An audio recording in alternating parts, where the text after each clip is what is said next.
কেমন আছো বন্ধুরা? আজকে একটা নতুন ভিডিও নিয়ে চলে এসেছি। স্যামসাং টপ লোডিং ওয়াশিং মেশিনের ডিসপ্লেতে 4E এরর যদি আসে এবং জল না আসে তাহলে তোমরা কি করবে। এই জল না আসার জন্যই 4E দেখায়। এবার আমরা দেখব, ভাল্বটাকে একবার আগে চেক করব।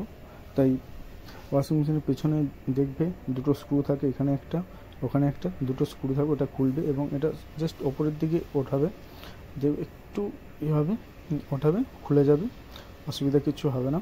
এবং ভাল্বটা দেখবেন ভাইব্রেট হবে, এই ভাল্বটা তাই ভাইব্রেট হচ্ছিল। আর যদি তুমি টেকনিশিয়ান হয়ে থাকো, এই ভাল্বের পিনের দুটোতে চেক করবে লাইন 220 আসছে কিনা, মিটার দিয়ে চেক করে নেবে।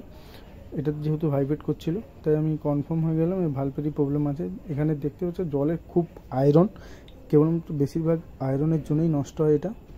এবার এটাকে সেট করব, জাস্ট যেমন আছে সেরকম বসিয়ে দেবে। বসিয়ে পিন দিয়ে লাগিয়ে আমরা লাগিয়ে নিয়েছি, লাগিয়ে পুরো কভার টভার টাইট করে দিলাম। একবার চেক করে নেবো। চেক করে নেওয়ার সময় চালালাম, দেখছো ডিসপ্লেতে 4E আসছে না এবং জল খুব সুন্দর আসছে। এরকম যদি নতুন ভিডিও পেতে চাও আমার চ্যানেলটা সাবস্ক্রাইব করে নাও।